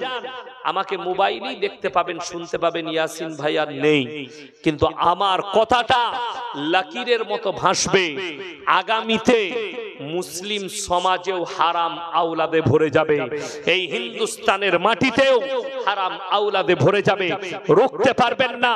কিয়ামতের আলামতের মধ্যে মারাত্মক আলামত, বর্বরতার যুগের পাপগুলো মডেলিং হয়ে ফিরে আসবে। তার মধ্যে একটা মারাত্মক পাপ চলে এসেছে, সেটার নাম হচ্ছে সমকামী। সুপ্রিম কোর্ট রায় দিয়েছে ভারতের সমকামী লীগের সরকার রায় দিয়েছে। আমি কি বলতে পারি? কিন্তু আমি বেঁচে থাকাকালীন আমি আমার মুসলিম ভাইদিকে, বোনকে আমি মেসেজ দেব, এই পাপেতে লিপ্ত হইও না। অনেক আমার বাপ চাচা আছেন যারা সমকামী বুঝেন না। সমকামী শব্দ, সমকামী মানে হচ্ছে ছেলেতে ছেলেতে বিয়ে, মেয়েতে মেয়েতে বিয়ে, যেটা আপনারা মোবাইলে দেখছেন বহু। সেদিনে দেখলাম বিহারে 2টো মেয়ে বিয়ে করেছে কোন মন্দিরে গিয়ে, অমুসলিম। मीडिया वाला जिज्ञेस করছে, ये तुम्हारा कौन है? बोले ये मेरा पति है। ये कौन है? पत्नी है। দুটোই মেয়ে, কিন্তু ওরা নাম রেখেছে পতি আর পত্নী। এরপর বলুন তাদের মিলামিশাটা কিভাবে হবে আমি জানি না, আল্লাহই জানে। এদিকে যদি কোনো আইল্যান্ডে, কোন দ্বীপের উপরে ছেড়ে দেয়া হয় যতগুলো পৃথিবীর সমকামী আছে, 10 বছর পরে এদের অস্তিত্ব খুঁজে পাবেন না। কেন? এদের বাচ্চা হওয়ার কোনো রাস্তা নাই। ছেলে ছেলেই সেক্স করলে বাচ্চা হবে? কথা বলে না। মেয়েতে মেয়েতে বিয়ে করলে বাচ্চা হবে? হবে না। এর জন্য পুরুষের প্রয়োজন। স্ত্রী জরায়ুতে তোমরা 1 ফোঁটা পানি নিক্ষেপ করো, তারপরে বাকি সমস্ত কাজ আমি আল্লাহ করি। আমার ভাই, এই কুদরতের সঙ্গে খেয়ানত করার কারণে কোরআনে আছে, কান খুলে শুনবেন, 2 জন নবীর বিবি জাহান্নামী আল্লাহ ঘোষণা করে দিয়েছে। কজন নবীর বিবি বললাম? 2 জন নবীর স্ত্রী, একজন নূহ নবী, একজন লূত নবী। এই 2 জন নবীর বিবির মারাত্মক 3টে অপরাধ। নাম্বার 1, আল্লাহকে বিশ্বাস না করা। নাম্বার 2, তার নবীকে বিশ্বাস না করা। নাম্বার 3, সেটা হচ্ছে স্বামীর অবাধ্যতা করা। নবীজি বলেছেন আখরি জামানায় বেশিরভাগ মেয়ে জাহান্নামে যাবে মারাত্মক 2টো কারণে। 1 নম্বর হচ্ছে বেপরদা, 2 নম্বর হচ্ছে স্বামীর অবাধ্যতা। এই আখরি জামানার আমাদের যুগের মহিলারা 2টো কারণে মারাত্মক জাহান্নামে যাবে। 1 হচ্ছে স্বামীর অবাধ্যতা, 2 হচ্ছে বেপরদা। আজকে বড় কষ্ট লাগে। আপনাদের এখানে দোকান আছে না? চকলেট পাওয়া যায় না? পাওয়া যায়। একটা পালস চকলেট ক টাকা দাম? 1 টাকা। আচ্ছা বলুন তো, সেটা কাগজের মধ্যে থাকে না খোলা থাকে? কাগজের মধ্যে সিল করা প্যাকেট থাকে। কোন দোকানদার যদি খুলে প্লেটে করে বিক্রি করে আপনি কিনবেন কেন? ধুলো পড়েছে, মাছি বসেছে, এটা তো কিনবো না। হাইরে মুসলমান, হাইরে মানুষ, মানব জাতি, আপনার কাছে একটা চকলেটের মূল্য আছে কিন্তু আপনার মা বোনের মূল্য আপনার কাছে নেই। একটা কলা বাজারে ফলওয়ালা যদি ছিলে বিক্রি করে সেই কলা কেউ কিনবে না। কেন? কলাই মাছি বসেছে, কলাই পোকা বসেছে, কলাতে ধুলো পড়েছে, কলা কিনবো না, খাবো না, পেটের ক্ষতি হবে। আপনি পেটের ক্ষতি বুঝতে পারলেন, কলার মর্যাদা বুঝে গেলেন। হাই হাই মুসলমান, তুমি তোমার বিটির মর্যাদা বুঝলে না, তোমার বোনের মর্যাদা বুঝলে না। অথচ কোরআন 1400 বছর আগে বলে দিয়েছে, ওয়াদরিব খুমুরিহিন্না আলা জুনুবিহিন, হে নারী তুমি পর্দা নির্ধারিত করো, তোমরা কোনোদিন ধর্ষিতা হবে না, তোমরা কোনোদিন লাঞ্ছিত হবে না। এটা কোরআনের ভাষা। আমি অনুরোধ করে বলে যাচ্ছি, নিজেদের বিবিকে, বোনকে, বিটিকে দাওয়াত দেন, নামাজের দাওয়াত, পর্দার দাওয়াত, পর্দার দাওয়াত দেন। বিপদে পড়বেন, সমকামী মারাত্মক পাপ। এই পাপের কারণে লূত নবীর কওমকে আল্লাহ রুটির মতো পাল্টিয়েছে, যে সাগরের উপরে পাল্টিয়েছে। আজকে বৈজ্ঞানিকরা সেই সাগরের নাম রেখেছে মরা সাগর। তারা এতটাই অভিশপ্ত, সেখানে একটা পোকা মাকড় পর্যন্ত জন্মায় নাই। কোরআনে আছে, নওপাড়ার প্রথম পৃষ্ঠায়, ক্বালাল মালাউল্লাযীনা ইসতাকবারু মিন কওমিহি লাইন ইত্তাবাতুম শাইবান ইন্নাকুম ইদাল্লা খাসিরুন। হে আমার নবী, আপনি কি দেখেননি আমি শোয়েব নবীর কওমকে, যখন শোয়েব নবী যখন দাওয়াত দিলেন তার কওমের মানুষকে, আল্লাহ দাওয়াত, তার কওমের সর্দাররা বলল, কাফেররা, তোমরা যদি আর আল্লাহকে বিশ্বাস করো, শোয়েবকে নবী বলে কেউ মেনে নাও, আমরা তাদেরকে হত্যা করে দেব। আল্লাহ বললেন, হে আমার শোয়েব নবী, তুমি সরে যাও। আল্লাহ, কোথায় যাব? তুমি পাহাড়ের উপরে চলে যাও, আর মজা দেখবে। আল্লাহ এমন ভাবে তাদেরকে ধূলিসাৎ করলেন। শোয়েব নবীকে বলছেন, আল্লাহ নবীর কাছে আয়াত পাঠালেন, সেই জায়গাটা দেখে মনে হয়নি এখানে কোনো জনবসতি ছিল, আমি খেলার মাঠের মতো প্লেন করে দিয়েছি। ওয়া সামুদ আল্লাযীনা জাবুস সাখরা বিল ওয়াদ, তোমরা কি দেখোনি? তোমরা তো 3 foot 5 foot 6 foot 7 foot Thamud জাতিকে আল্লাহ সৃষ্টি করেছিল। কেউ 18 ফুট লম্বা, কেউ 20 ফুট লম্বা, কেউ 22 ফুট, এবং তোমাদের থেকে শক্তিশালী, সব জাতির থেকে শক্তিশালী সুঠাম জাতি হচ্ছে সামুদ জাতি, যারা পাহাড়ের বড় বড় পাথরের চাং সরিয়ে বাড়ি তৈরি করেছিল আর অহংকার করেছে, আল্লাহর হাওয়া বাতাস কেউ আমাদেরকে ধ্বংস করতে পারবে না। আল্লাহ বললেন, আমি কি তাদেরকে ধূলিসাৎ করে দিই, তাদের অস্তিত্ব মিটাই নাই? আপনি ভেবে রেখে দিবেন, আল্লাহ আপনার অস্তিত্ব মিটাবে, আপনার কোনো কিছুই থাকবে না, সব শেষ হয়ে যাবে। ওই জন্য মুসলমান ভাই, সবাই আজকে নিয়ত করুন, আমরা 5 ওয়াক্তের নামাজি হব। জোরে বলুন ইনশাআল্লাহ। হারাম থেকে বাঁচবো, হালালের পথে চলুন, হারাম থেকে নিজেদেরকে বঞ্চিত করুন। আলহামদুলিল্লাহ। বলে দেয় যে মায়ের সঙ্গে জিনা করার পাপ করছে প্রতিনিয়ত, আর সে জান্নাতে যাবে। আমি চ্যালেঞ্জ ছুড়লাম, সেই মৌলবীর জুতোর মালা পরে ঘর যাবো, এখান থেকে নিয়ে আসুন সেই মৌলবীকে স্টেজে, দেখি কে আছে। অথচ আমাদের সমাজে এই হক কথা না বলার কারণে এই মুসলিম হারামখোররা সুদ ছাড়ে না। সে তো জানে, আরে সুদ খাচ্ছিটা কি হয়েছে, হুজুর তো আমি মরার পরে মিলাদ করে জান্নাতে ভরবে, তোর হুজুরও মার খাবে, তুইও খাবি, তুই রেডি থাক, তোর তো আছেই আছে, আর তোর হুজুর তো যে তোকে যে ভরসা দিয়েছে জান্নাতে দেবো, সেও মার খাবে। মদ হারাম না হালাল? হারাম। আমি আপনাকে শ্যামপুর থানায় প্রমাণ দেবো, মুসলমান মদ খাচ্ছে, মদ বিক্রিও মুসলমান করছে। ঠিক বললাম না ভুল বললাম? তাহলে ভেবে দেখুন, যে লোক, আল্লাহ তাআলা এই গিলাসটাই যদি মদ থাকে, আল্লাহ কোরআনে বললেন স্পর্শ করা হারাম। যেই লোক এই হারাম খাচ্ছে এবং হারামের ব্যবসা করছে, গত রমজান মাসে কয়েকটা রোজায় আমার কাছে এক ভদ্র মহিলার ফোন এসেছিল 24 পরগনার। ফোনটা কিসের জন্যে? এক মহিলা স্বামী আছে, তারপরও সে জিনা করে ফেলেছে। সে তারপরে স্বামীটাকে ক্ষমা করেছে, সে ক্ষমা চেয়েছে, আল্লাহর কাছে ইস্তেগফার করেছে, আমি ভুল করেছি, আর জীবনে এই পাপ করব না। সে সেই জায়গা থেকে ফিরে এসেছে। কিন্তু গ্রামের মোড়ল সে ফতোয়া দিয়েছে ওর ঘরে ইমামের ভাত খাওয়া যাবে না, পালা বন্ধ, যেহেতু ও জিনা করে ফেলেছে। কিন্তু ইস্তেগফার করেছে, সে নিজেকে তার স্বামীর কাছে ক্ষমা চেয়েছে। আমাকে বলল, আমি তাকে বললাম আমাকে যদি কালকে দাওয়াত দাও তো আমি কালকেই তোমার বাড়িতে খাবো। তোমার গ্রামের মোড়লকে আর ইমামকে জিজ্ঞেস করো, যদি একটা মেয়ে জিনা করার পরে ইস্তেগফার করে, তার বাড়িতে যদি পালা না খাওয়া যায়, তার বাড়িতে খানা না খাওয়া যায়, সুদখোরের ঘরে কি করে খাওয়া যাবে? যে মদের ব্যবসা করছে তার ঘরে কি করে খাওয়া যাবে? কোন বাপের বেটা মতোয়াল্লি, কোন বাপের বেটা সেক্রেটারি মসজিদের মেম্বারে দাঁড়িয়ে বলতে পারবে গ্রামে যারা মদের ব্যবসা করো, যারা হারাম ব্যবসা করো, যারা সুদ খাও, তারা ইমামকে পালা দিবে না, সে আগে কেলানি খাবে? ইমাম বললে ইমামের চাকরি যাবে। আমি চ্যালেঞ্জ ছুড়ে বললাম, ঠিক বললাম না ভুল বললাম? তাকে বলবেন আপনাকে মসজিদে থাকতে হবে না, আপনি ঘর চলে যান, থাকলে সবারই ঘরে খেতে হবে। তাহলে ইমাম দায়ী? ইমামকে দায়ী করো, মৌলবীকে দায়ী করো, খুব সাবধান।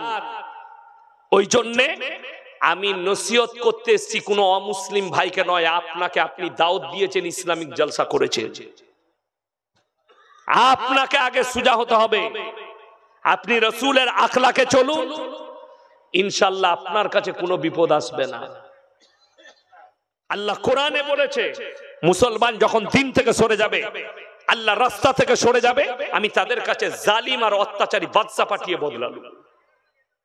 আজকে ওইটাই হচ্ছে, এটা মাথায় রাখবেন, ওইটাই আপনার কারণে। তা না হলে মসজিদ বিরাট। ফেসবুক আর টুইটারে বাবরি মসজিদের জন্য মুসলিম যুবকরা কাঁদছে, আমাদের বাবরি চলে গেছে। হাইরে মুসলিম যুবক, তুমি কাঁদছো বাবরি মসজিদের জন্য, আর তোমার মসজিদ কাঁদছে তোমার জন্য, তুমি জীবনে নামাজ পড়তে যাও না। কত দুঃখ লাগে। তুমি নিজের মসজিদটাই নামাজ পড়ো, নামাজ পড়ো না। লটারি হারাম না হালাল? আমি খালি ঘা করে দিয়ে যাচ্ছি, সকালবেলায় মহলম লাগাবে, ঘাটা করে দিচ্ছি, ফজরের পরে মহলম। কি বলুন তো, এই সুদখোর মাল কটা যারা আমার বায়ান শুনছে, সুদখোররা সকালবেলায় চায়ের দোকানে গালি দিবে, ও বাজে হুজুর, ওকে আবার দাওয়াত দেয়নি কি বে, ওই মাল কটা গাল দিবে। আচ্ছা, ওরা যদি আমাকে গাল দেয়, সুদ হালাল হবে? মাতাল্লা যদি গাল দেয়, মদ হালাল হবে? হালাল হবে না। দুঃখের বিষয়, লটারির টিকিট হারাম। আপনি শ্যামপুর বাজারে চলুন, আমি দেখিয়ে দেবো মুসলমান লটারি ব্যবসা পর্যন্ত করছে। ঠিক বললাম না ভুল বললাম? একটা বাজারে মুসলমানদের 10টা করে কাউন্টার পাবেন। আমার বর্ধমান টাউনে চলুন, আমি দেখিয়ে দেবো এগুলো মুসলমানদের দোকান, লটারি ব্যবসা করছে, আর লটারি কাটছেও মুসলমান। অথচ এ জানে এ হারাম। হারাম জানার পরে যে হারাম খায়, তাকে হালালখোর বলা হবে না হারামখোর? কথা বলে না? হারামখোর। বীরভূম থেকে এক হারামখোর ফোন করে আমাকে বলছে, আপনি হারামখোর শব্দটা বলেন না, খারাপ লাগে। বর্ধমানে খাগড়াগড়ে বাড়ি, সে হারামখোরের নামটা আমি জানি না, ফোন করেছিল আমাকে। আমি বললাম কেন? আচ্ছা, আমি বললাম, তাকে বললাম মদ খেলে তাকে কি বলবে? বলছে মদ খাওয়া খারাপ বলতে পারেন। আমি বললাম, তুই যদি আমার সামনে থাকতি, জুতিয়ে তোর মুখ ভেঙে দিতাম। তুই কত বড় বাপের বেটা, আমার সামনে আয়, ফোনে কথা বলছিস, আর না হলে যেখানে জলসায় যাবো সেখানে যাবি। যে মদ খায় সে হারাম খাচ্ছে, তাইলে সে হারাম করলো। যে সুদ খাচ্ছে হারাম খাচ্ছে, হারামখোর। আমি বলছি 100 বার হারামখোর তারা। তাদেরকে যে মৌলবি হালালখোর বলবে, সেই মৌলবি গুনাহে কবিরা করবে, তাকে হালালখোর বলা যাবে না। যে লটারি ব্যবসা করে, লটারি কাটে, তার টাকাটা হারাম টাকা, সে হারাম খাচ্ছে। শুধু ওইটা লয়, যার যাকাত ফরজ হয়েছে যাকাত দেয় না, যাকাতের টাকা খাচ্ছে, সে হারাম খাচ্ছে, সে যত বড়ই বাপের বেটা হোক। আমার ওই জন্য আমাকে সবাই দাওয়াত দেয় না। কথাটা একদম কাঁটার মতো ভুগবে, তুমি খালি মহলমটা লাগিয়ে দিবে কাঁটা বার করে, যে সুদখোর তুমি সুদ ছেড়ে দাও, তুমি হালাল খোর হালাল খাও। হালাল খেলে তুমি আল্লাহর প্রিয়, হারাম খেলে কখনো আল্লাহর প্রিয় হওয়া যায় না। চলুন, রাসূল সাল্লাল্লাহু আলাইহি সাল্লাম বলেছেন দোয়া কবুলিয়াতের জন্য প্রথম শর্ত হচ্ছে হালাল খাবার। দোয়া যদি আল্লাহর কাছে কবুল হতে হয়, আজকে মুসলমানের দোয়া কবুল হচ্ছে না কেন? হারাম খাবার, বেশিরভাগ হারাম ব্যবসা। একটা ব্যবসা করছে, 100টার মধ্যে 90টা মিথ্যা কথা বলে ব্যবসা করছে। মিথ্যা কথা বলা গুনাহ না গুনাহ নয়? গুনাহ। আপনি হারাম কাজ করছেন, ব্যবসায় মিথ্যা কথা বলছেন, এইটাই হচ্ছে কষ্টের। মুসলমান যদি এটা বুঝে যায় যে আমার মিথ্যা কথা বলা চলবে না, আমার হারাম খাওয়া যাবে না, আমাকে হালাল ব্যবসা করতে হবে, আমাকে হালাল খেতে হবে, লটারি আমার কাছে হারাম, সুদ আমার কাছে হারাম, যেগুলো হারাম জিনিস আছে তার ব্যবসা করা হারাম। আপনি অবাক হবেন, একটা হিন্দু ভাই আপনার ধর্মকে কতটা রেসপেক্ট করে আপনি অনুভব করতে পারবেন না। আমি একটা জলসায় বলেছি, আজকে আবার আপনাদেরকে শুনিয়ে যাই। যদি কোনোদিন যান মুর্শিদাবাদের 34 নম্বর জাতীয় সড়কে বহরমপুর পার করে পলসন্ডার মোড় আছে, সেখানে পাপ্পুদা ধাবা বলে একটা ধাবা আছে, হোটেল। এই কোলাঘাটে শেরে পাঞ্জাব আছে, এদেরই আত্মীয় তারা। আমি ওদিকে পেরিয়ে গেলে তার হোটেলে চা খাই, খানা খাই। 3টে বোর্ড লাগানো আছে তার হোটেলে। 1 নম্বর, মদ পান করা নিষিদ্ধ, এখানে বসে মদ পান করা যাবে না, নিষিদ্ধ, একদম প্রশাসনিক বোর্ড লাগানো আছে। নাম্বার 2, মদ বিক্রি নিষিদ্ধ। নাম্বার 3, নো স্মোকিং, ধূমপান নিষিদ্ধ। 3টাই আপনার ঈমান বাঁচানো। আমাকে কি বললো জানেন? একদিন সেই মালিক 2 ভাই, একজন আমার পাশে বসলো, স্যার আপনাকে মোবাইলে দেখি। আমি বললাম তোমার হোটেল আমাকে খুব ভালো লেগেছে, 3টে বোর্ড লাগানো আছে। সে কি উত্তর দিল জানেন? স্যার আমি যেখানে ব্যবসা করছি আমার 75% কাস্টমার মুসলিম, এবং আমি জানি আপনাদের ধর্মে মদ স্পর্শ করা হারাম, তাই আমি মদের কারবার করি না। জোরে বলুন না সুবহানাল্লাহ। সে আপনার ধর্মটা বুঝলো যে ইসলাম ধর্মে মদ হারাম, আমার কাছে 75% মুসলিম কাস্টমার, আমার মদ ব্যবসা করা যাবে না। তার হোটেল থেকে আমি 20 কিলোমিটারের মাথায় দুদিকে হোটেল দেখাবো মুসলিমদের, হারামখোর মদও খাচ্ছে, মদও বিক্রি করছে। আপনি হাই রোডে চাপে, আপনাকে আমি বাগনান থেকে আমার বর্তমান পর্যন্ত হাই রোডে আমি দেখিয়ে দেবো কতগুলো মুসলিমের হোটেল, হারামখোর মদও বেচছে, মদও খাচ্ছে। এইটাই হচ্ছে দুঃখের। আল্লাহ ওই জন্য আপনার কাছে আযাব দিয়েছে, আপনার কাছে আযাব পাঠিয়েছে।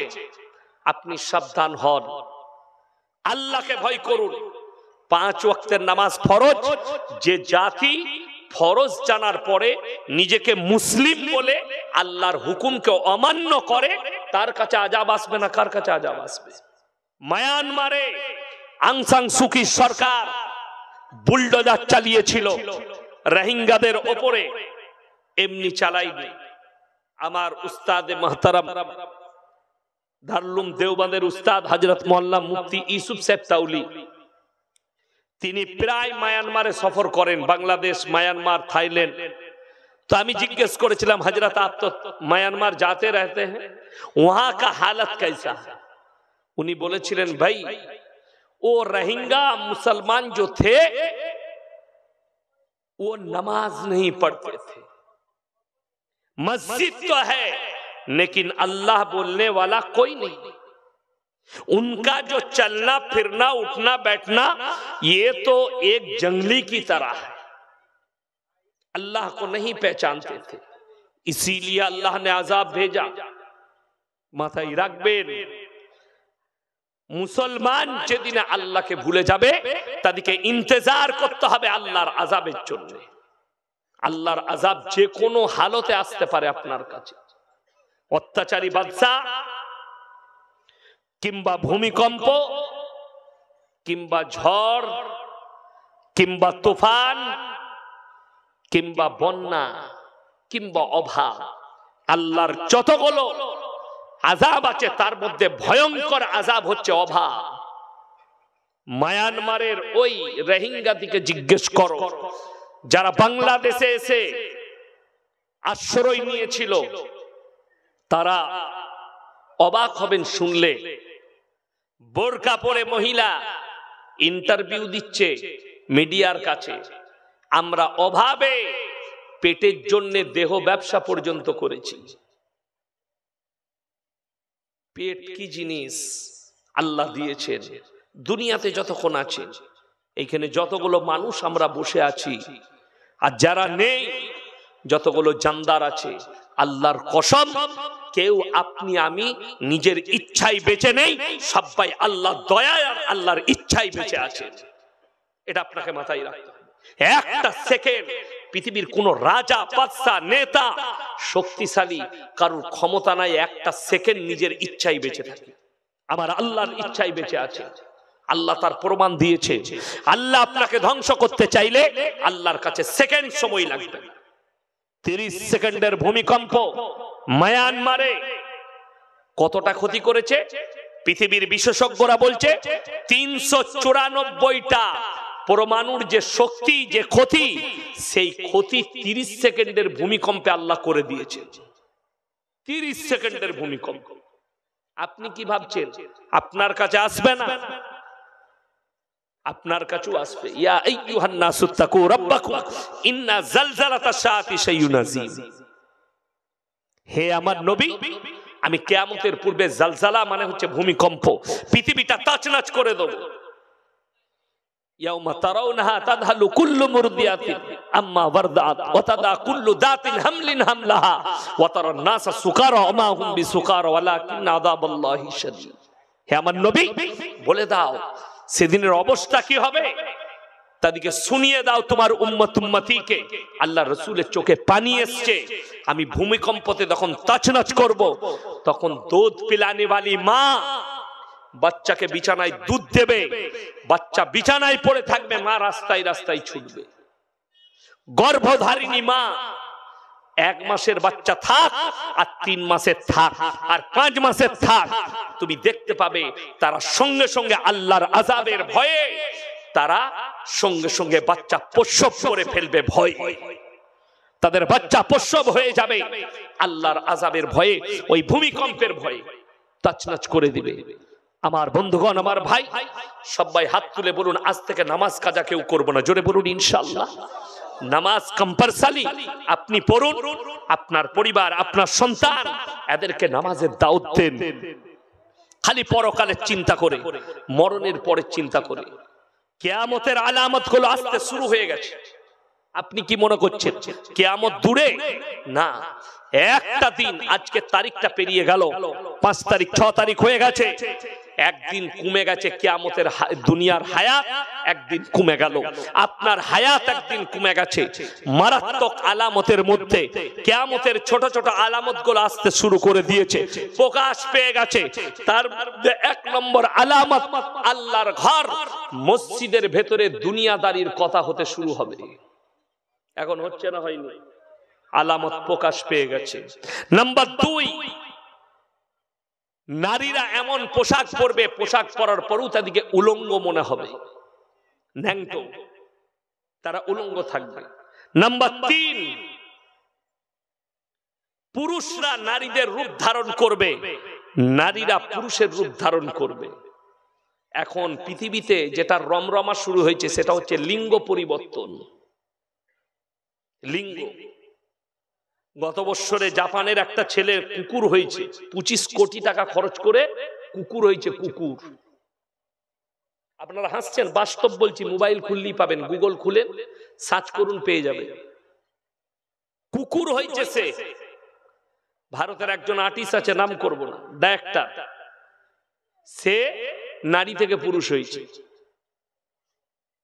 নাম করব না। এইরকম হাজারো আছে। অথচ বুখারী শরীফের হাদিসে আছে যারা লিঙ্গ পরিবর্তন করে তাদের জান্নাতে যাবার কোনো রাস্তাই নাই। সে যদি লিঙ্গ পরিবর্তনের পরে কাবা ঘরে তাহাজ্জুদের নামাজ পড়ে, উপায় নাই, জাহান্নামে যাবে। কেন? আল্লাহর কুদরতের খিয়ানতি করেছে। বুখারী শরীফের হাদিসে আছে, আল্লাহ কিয়ামতের দিনে বলবেন, তুমি নিজেকে পরিবর্তন করে দেখাও। সে তখন বলবে, আমি অক্ষম। আল্লাহ বলবে, তোমার জন্য একটাই রাস্তা, জাহান্নাম। হাদিসে আছে, আল্লাহ তাদের দিকে তাকিয়ে দেখবেন না। আজকে অনেক পুরুষ আছে না, মহিলাদের মতো চুল রাখে, কানেতে দুল পড়ে, হাতে বালা পড়ে, হাতেতে রিং পড়ে, মেয়েদের মতো চালচলন করে। বুখারী শরীফের হাদিসে আছে, এরা জাহান্নামে যাবে। আল্লাহ এদেরকে দাঁড় করিয়ে এদের দিকে তাকাবেন না। আল্লাহ বলবেন, তোমরা নিজেকে পরিবর্তন করে দেখাও। তারা বলবে, অক্ষম, জাহান্নামে যাও। ওই নারীরা পারফেক্ট জাহান্নামী, যারা পুরুষদের মতো পোশাক পরিধান করে, নিজেকে পুরুষের মতো করতে চায়, চুল কাটা থেকে, তার আখলাক থেকে, তার চলাফেরা থেকে, তার ভাষা থেকে। অনেক মহিলা আছে পুরুষদের সঙ্গে, ছেলেদের সঙ্গে বেবা করে কথা বলে, বলে না, আবে কোথা গেলি, বে সিগারেট দে। এই যেটা আছে, এদের জন্যও জাহান্নাম কনফার্ম। কিয়ামতের আলামতের মধ্যে মারাত্মক আলামত এসছে, সেটা হচ্ছে নগ্নতা বেড়ে যাবে, বেপরদাহি বেড়ে যাবে। নারীরা পোশাক তো পরবে, তারপরেও তারা বেপর্দা থাকবে, উলঙ্গ থাকবে পোশাক পরার পরেও। এখন মাদ্রাসা বেড়েছে না কমেছে? কথা বলে না, বেড়েছে। মাদ্রাসা এখনো তৈরি হচ্ছে। স্কুল বেড়েছে না কমেছে? স্কুল বেড়েছে। স্কুল বেড়েছে, মাদ্রাসা বেড়েছে। হারাম থেকে বাঁচান, হালালের পথে চলুন। 10 টাকা রোজগার করুন, যেন হালাল হয়। সকলে বলুন, রুজির মালিক কে? আল্লাহ। রুজির মালিক যদি আল্লাহ হয়, আপনি লটারির উপরে কেন ভরসা করছেন? সুদের উপরে ভরসা করছেন? আচ্ছা বলুন তো, কেউ যদি সুদ খেয়ে হোক, লটারির টিকিট কেটে হোক, সে যদি নিজের সন্তানকে কেউ হারাম ইনকাম করে বড়লোক করে দিয়ে যায়, আপনি কবরে যাওয়ার পরে আপনার কাছে টাকার হিসেব আল্লাহ দিবেন না? হাদিস শুনেলেন, যারা সন্তানের জন্য হারাম মাল সঞ্চয় করে যাবে, তাদের সন্তানরা হিসেব দিবে না, তার বাপ হিসেব দিতে হবে। এই অনেক বাপ জানে না, অনেক মা জানে না। আপনার সন্তানের বিয়ে দিবেন, বাপ গিয়ে বলছে, আমার বেটা এত টাকা ইনকাম করে, আমার বেটাকে এত টাকা ফোন লাগবে, আমার বেটার বিয়েতে 10 ভরি সোনা রাখবে। আরে পাগল ছাগল, সোনাটা যে তুমি চাইছো, হারাম কাজ করছো, সেই সোনাটা তোমার বৌমা পড়বে, তুমি পড়বে না, তাহলে তুমি কেন পাপ করছো? টাকাটা যেটা নিচ্ছ, তোমার বেটা ভোগ করবে। এই হাওড়া জেলায় একটা নিয়ম আছে, পাঞ্চিনি দিয়েছে। পাঞ্চিনি হয় না, হয় না? যদি কোনো বাপের বেটা মন্দি এখন স্টেজে আমাকে দেখাতে পারে ইসলামী শরীয়তে পাঞ্চিনি আছে, আমি আর জীবনে এখানে বক্তব্য দিতে আসবো না। দেখি এরা কিরকম ধোঁকা দিচ্ছে, শুনে নেন। এটা অ-ইসলামিক কালচার পাঞ্চিনি। নবীজি সাল্লাল্লাহু আলাইহি ওয়াসাল্লামের যুগে মসজিদের ভেতরে নিকাহ হতো। কোথায় নিকাহ হতো? মসজিদের ভেতরে।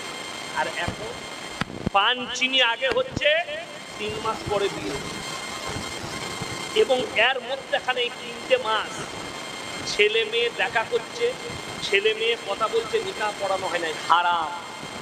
জিনা করার পাপ হবে, দুটো পরিবারই পাপ।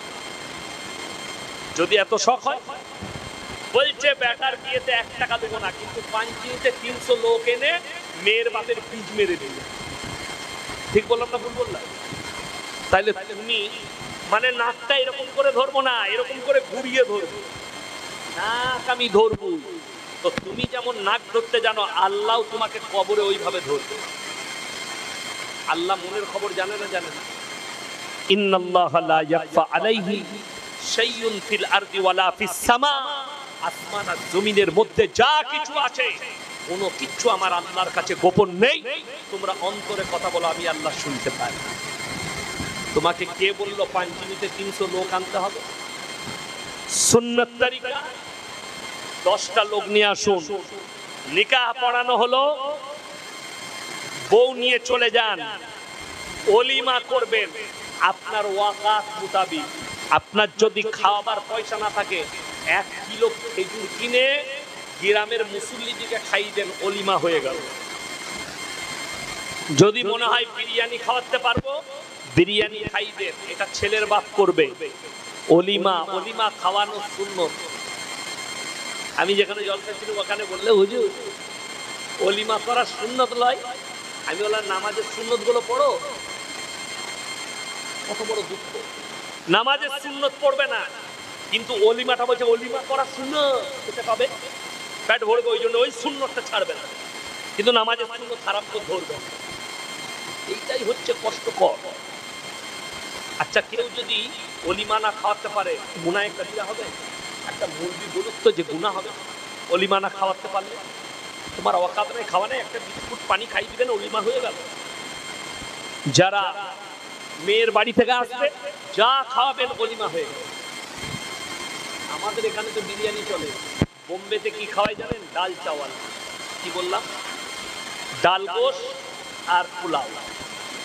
কোন জায়গায় সিস্টেম আছে আপনার পায়েস খাইয়ে দেয়, তার সাথে মুড়ি দেয়। ওলিমা খাওয়া সুন্নত, এই সুন্নতটা মানুষ ছাড়ছে না, কিন্তু নামাজ পড়ে সুন্নত আছে, সেই সুন্নত করবেন।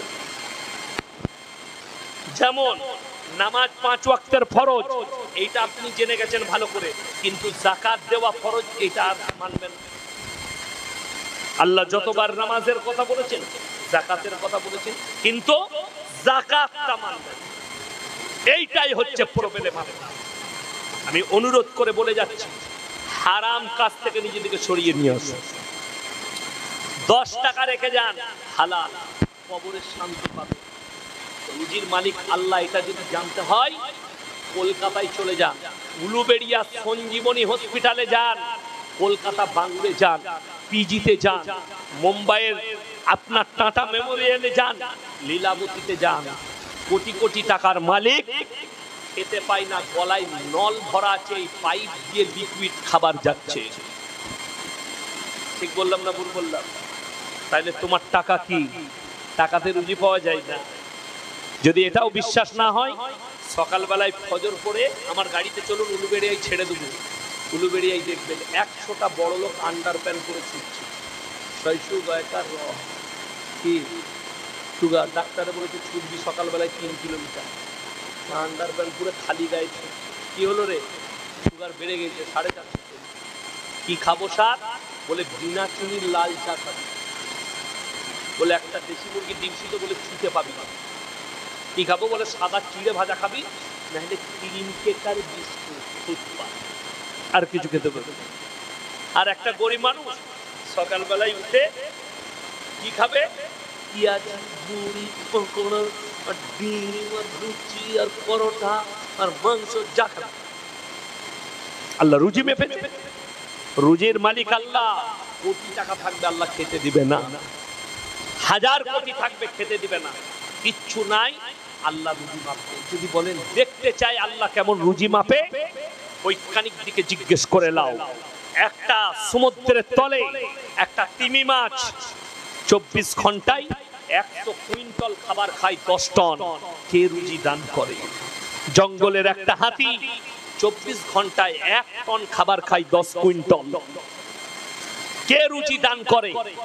সমুদ্রের তল থেকে জমিন থেকে আসমান পর্যন্ত সকলের রুজির দায়িত্ব আমার আল্লাহ। হযরতে মারিয়াম, কোরআন শোনাবো, নিজেকে বন্দী করে নিয়েছে, নিজেকে একটা গৃহের মধ্যে। হযরতে জাকারিয়া দেখলেন মারিয়ামের কাছে দামি দামি জান্নাতের খাবার। কি জিজ্ঞেস করলেন? ওয়াজকুর ফিল কিতাবি মারিয়াম ইদিন তাবারাত মিন আহলিহা মাকানান শারকিয়া। মরিয়ম যখন পূর্ব দিকে নিজেকে একটা গৃহের মধ্যে বন্দী করে নিল, ফাত্তাখাযাত মিন দুনিহিম হিজাবান ফারসালনা ইলাইহা রূহানা ফাতামাত্তালা লাহা বাশারান সাবিয়া। আমি আমার জিবরিল আমিনকে পাঠালাম মানুষ রূপে, তার গৃহে প্রবেশ করো, তাকে সুসংবাদ দাও একটা পুত্র সন্তানের। হযরতে জাকারিয়া প্রশ্ন করেছেন, যখন জান্নাত থেকে খাবার আসছে, ক্বালা ইয়া মারইয়াম আন্না লাকি হাদা, হে মারইয়াম এত সুন্দর ভালো মন্দ খাবার দাবার তুমি কোথা থেকে পাইছো? মারইয়ামের উত্তর হচ্ছে, ক্বালাত হুয়া মিন ইনদিল্লাহ ইন্নাল্লাহা ইয়ারযুকু মান ইয়াশাউ বিগাইরি হিসাব। আল্লাহ যাকে ভালোবাসেন, আল্লাহ যাকে পছন্দ করেন, তাকে বেসুমার রিজক দান করেন। কোথা থেকে দেব, কেমন করে দেব, আমি আল্লাহ ছাড়া পৃথিবীর কেউ জানে না। জোরে বলুন সুবহানাল্লাহ। আপনি আল্লাহর উপরে ভরসা রাখুন, রুজি আল্লাহ আপনাকে দান করবে। আপনি যেখানেই থাকেন ব্যবসা করুন, 2 বস্তা আলু সকালবেলায় উঠে আপনার বাজারে বিক্রি করুন। আপনি 2 বস্তা আলুতে 200 টাকা লাভ করেছেন, হালাল টাকা। সেই টাকায় যে খাবার খাবেন দোয়া কবুল হবে। শর্ত হচ্ছে হালাল খাবার। যারা নিজেদের সন্তানের মুখে হারাম টাকার খাবার তুলে দেয়, সেই সন্তান নেক সন্তান হতে পারে না। আল্লাহর নবী সাহাবীরা যখন কালমা পড়েছে, ঈমানের উপরে টিকেছে, তারা কালমা থেকে সরার কোনো রাস্তা পায়নি। আজকে দুঃখের বিষয়, আমরা তো কালমা পড়ে নিয়েছি, আমরা তো মুসলমান বলে দাবি করছি, কিন্তু এই ভারতে 30 কোটি মুসলমান, তার মধ্যে 10 কোটি মুসলমান আছে কিনা এটাও সন্দেহ দাঁড়ায়। কেন? 10 কোটি মুসলমান, না তাদের নামাজ আছে, না তাদের রাসূলের আখলাক আছে, না তাদের মধ্যে চরিত্র আছে। তারা খালি নামের বোর্ডটা মুসলমান লিখে রেখে দিয়েছে, নামের বোর্ড। আপনি তাকিয়ে দেখুন, কে বলল মুসলিম মেয়ে আপনাকে দেখিয়ে দেবো কোর্টে চাকরি করছে হিজাব পরে? কে বলল আপনাকে দেখিয়ে দেবো পার্লামেন্টে কাশ্মীরের একজন এমপি আছে, সব সময় গায়ে উন্না ঢাকা দিয়ে থাকে, পার্লামেন্টের মেম্বার? আপনি আপনার তারবিয়তটা আপনার কাছে। আপনার মেয়ে স্কুলে যাবে, আপনার বিবি স্কুলে যাবে, কিন্তু পর্দার সহিত পর্দা করা ফরজ। শালীন পোশাক পরে যাবে, যেটার দ্বারা শরীর ঢাকা হবে, যেটার দ্বারা ইজ্জত ঢাকা হবে। ভেবে দেখুন, আজকে দুঃখ লাগে, কোন মেয়ে, মুসলিমদের মেয়ে, সে যদি হিজাব পরে কলেজে গেছে, তাকে কোর্টে কেস লড়তে যেতে হচ্ছে, কোর্টে কেস লড়ছে। অথচ যে মেয়ে ন্যাংটো ঘুরে বেড়াচ্ছে, তাকে লোক বিউটিফুল বলছে, নাইস। বোম্বের মার্কেটে জাভেদ আখতার বলে একজন ফিল্মের আর্টিস্ট, তার একটা ভাগ্নি না ভাইজি জানি না, তার নামটা আমি উচ্চারণ করব, প্রতিনিয়ত ন্যাংটো ছবিগুলো ছাড়ছে ফেসবুক আর ইউটিউবে। মানুষ গর্ব করে তাকে লাইক দিচ্ছে, নাইস বলছে, বিউটিফুল। অথচ একটা পর্দাশীল নারী, একটা শরীর ঢাকনেওয়ালা নারীর মর্যাদা কতটা, এটা কোরআন হাদিসে গেলে বুঝতে পারবে। আমি ওই জন্য শোনালাম, বেশিরভাগ নারী আখরি জামানায় বেপর্দা, স্বামীর অবাধ্যতার কারণে জাহান্নামে প্রবেশ করে। বেশিরভাগ নারী। আপনি আপনার মেয়েকে স্কুলে পাঠান, সে যেন হিজাব পরে, বোরকা পরে, পর্দার সহিত যায়। আপনার মেয়ে কলেজে যাবে, অবশ্যই যাবে, শিক্ষা অর্জন করতে হবে। শিক্ষা অর্জন করুক। আপনার ছেলে ডাক্তার হোক, আপনার মেয়ে ডাক্তার হোক, আপনার মেয়ে উকিল হোক, আপনার ছেলে উকিল হোক, আপনার ছেলে আইপিএস হোক, সব হতে পাবে। মাথায় রাখবেন, ডাক্তার, মাস্টার, উকিল, ম্যাজিস্ট্রেট, জজ, যা হবে হোক, নেতা, মন্ত্রী, রাজা, বাদশা, যেটা হবে হোক, আল্লাহর কসম খেয়ে বলছি, যদি তার কাছে দিন না থাকে, আমার আল্লাহর কাছে কোনো মূল্য নেই। দিন জরুরি, দিন থাকতেই হবে। ওই জন্যে আপনার বাচ্চাকে ছোট থেকে তারবিয়ত দেন, কোরআনের শিক্ষা, কোরআনের তারবিয়ত। তা না হলে শুনেলেন, তসলিমা নাসরিন কোনো অমুসলিম ঘরের মেয়ে নয়, হিন্দু ঘরের মেয়ে নয়, মুসলিম ঘরের মেয়ে। আজকে নাস্তিক, ধর্ম মানে না, রসুলের বিরুদ্ধে কলম টেনেছে, আল্লাহর বিরুদ্ধে কলম চালিয়েছে। বাংলাদেশের আসাদ নূর মুসলিম ঘরের যুবক নাস্তিক, আল্লাহ বিশ্বাস করে না, ধর্মে বিশ্বাস করে না, প্রতিনিয়ত নবীজিকে গালি দিচ্ছে। এরা সব মুসলিম ঘরে।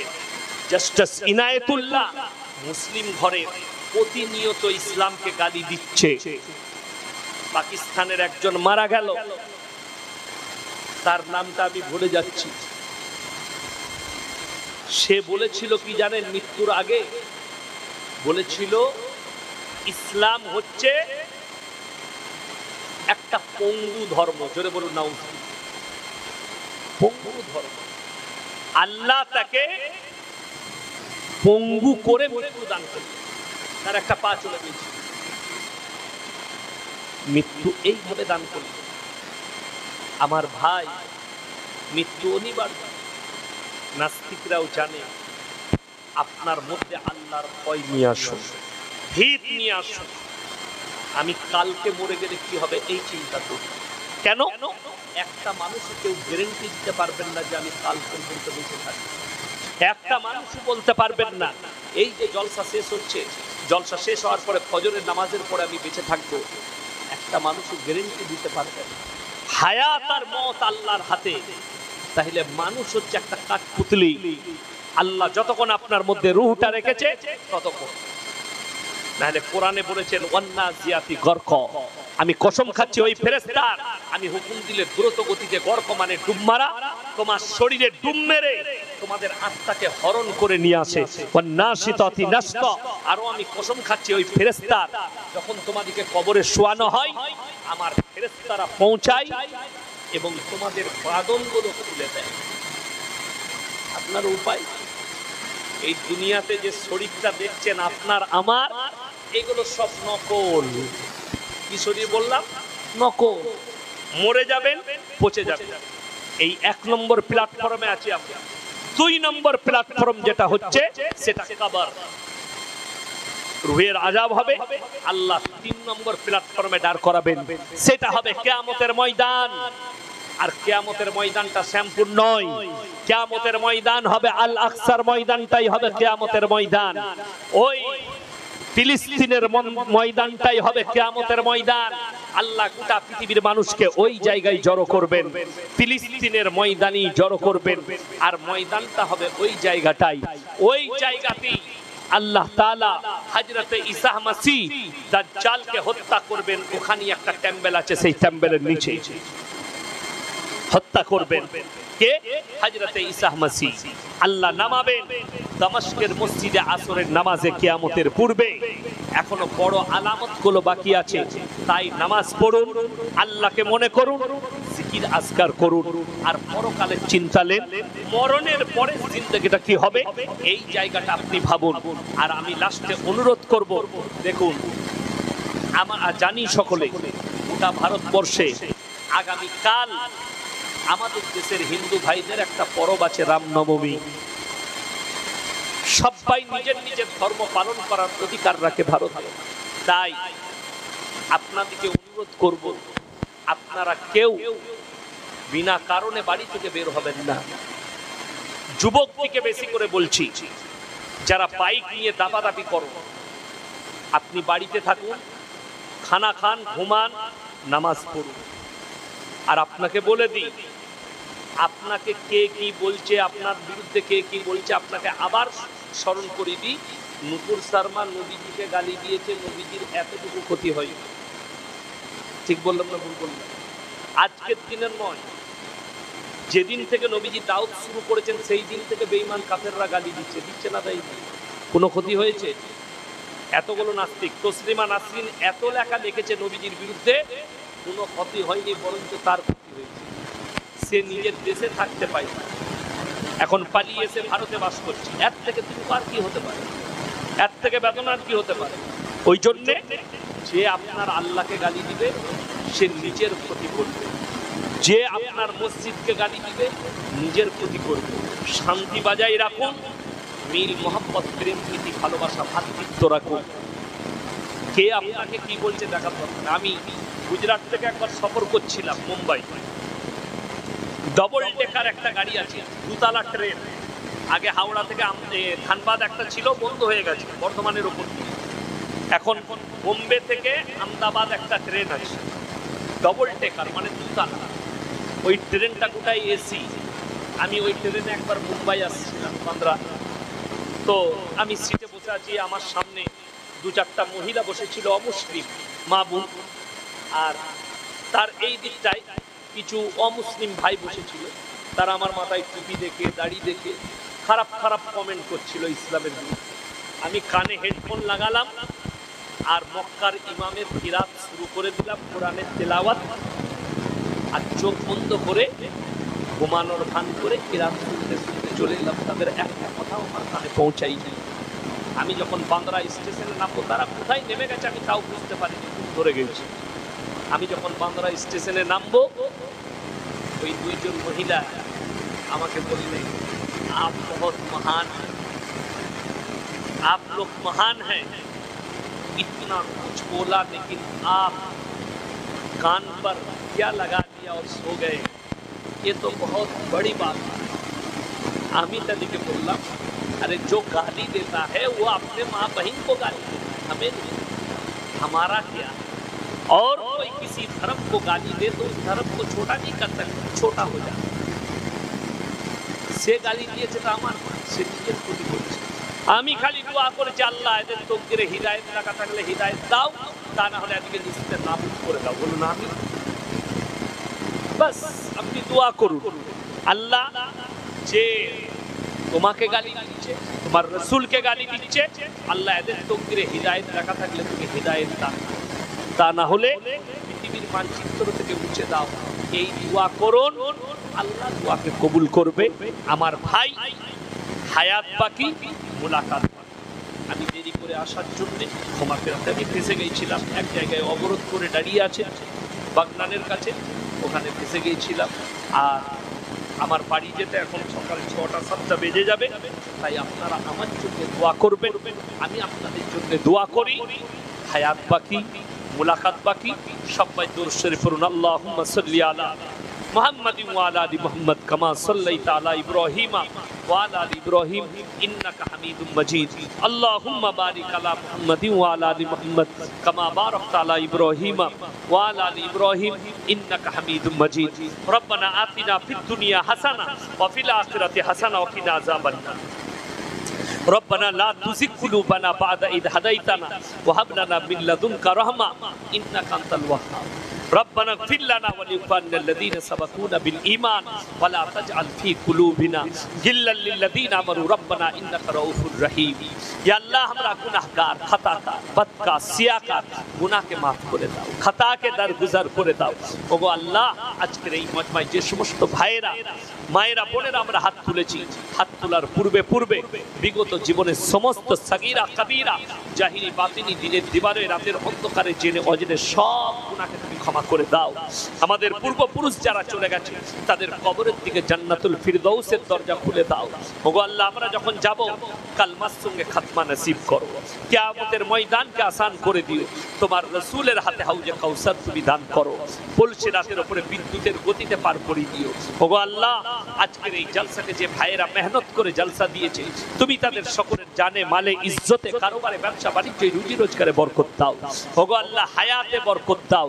ওগো আল্লাহ, তাদের জানে, মালে, ইজ্জতে বরকত দাও। ওগো আল্লাহ, আমাদের সকলকে ফিতনার ফিতনা থেকে, হাসিদিনের হাসাদ থেকে তুমি হেফাজত করো, হিংসুকের হিংসা থেকে হেফাজত করো। ওগো আল্লাহ, এই ভারতের মধ্যে, আমাদের দেশে, আমাদের রাজ্যে, আমাদের ভারতে হিন্দু, মুসলিম, শিখ, ইসাই সকলের মধ্যে মিল, মহব্বত, ভ্রাতৃত্ব, ভালোবাসা দান করো। ওগো আল্লাহ, আমাদের মধ্যে থেকে যে সমস্ত মুসলমান ভাই, মা, বোন পৃথিবীর যেখানে পেরেশানির হালত আছে, তুমি পেরেশানিকে দূর করে দাও। খাস করে গাজা, ফিলিস্তিনের নিরীহ মুসলমানকে তুমি হেফাজত করো। ওগো আল্লাহ, তাদের জানের, মালের হেফাজত করো। আল্লাহ, ইসরায়েলের তকদিরে ঈমান রাখা থাকলে ঈমান দাও, তা না হলে পৃথিবীর মানচিত্র থেকে মুছে দাও। ওগো আল্লাহ, এত আযাব তোমার তরফ থেকে আমাদের পাপের কারণে আসে, আমাদের পাপগুলো তুমি ক্ষমা করে দাও, সমস্ত আযাব থেকে তুমি হেফাজত করো। আল্লাহ, আমাদেরকে নেক আমল করার তৌফিক দান করো। এই মজমায় যে ভাইয়েরা হাত তুলেছে আমাদের সকলকে পাঞ্চেগানা নামাজ পড়া তুমি তৌফিক দান করো, যেভাবে চললে তুমি রাজি খুশি হবে সেইভাবে আমাদেরকে পরিচালিত করে নাও। ওগো আল্লাহ, জানি না তুমি কাকে ভালোবাসো, এই ফজরের ওয়াক্ত চলে এসেছে আল্লাহ, কত ভাই কত মা বোন হাত তুলেছে, কত মুরব্বী বাবাজি, কত উলামায়ে দ্বীন, কত হাজী সাহেব, কত নওজওয়ান, কত মাসুম হাত তুলেছে। তুমি যার হাত তোলাকে পছন্দ করো তার মুখের দিকে তাকিয়ে আমাদের এই কোটি কোটি দোয়াকে হুজুর পাক সাল্লাল্লাহু আলাইহি সাল্লামের সাদকাতে পেলে কবুল করে নাও। রব্বানা হাবলানা মিন আজওয়াজিনা ওয়া যুররিয়াতিনা কুররাতা আয়ুন ওয়াজআলনা লিল মুত্তাকিনা ইমামা। রব্বানা ওয়ালা তুহাম্মিলনা মা লা তাকাত লানা বিহি ওয়াফু আন্না ওয়াগফির লানা ওয়ারহামনা আনতা মাওলানা ফানসুরনা আলাল কওমিল কাফিরিন। ওয়া সাল্লাল্লাহু তাআলা আলা খায়রি খালকিহি মুহাম্মাদিন ওয়া আলিহি ওয়া আসহাবিহি আজমাইন বিরহমাতিকা ইয়া আরহামার রাহিমিন। আসসালামু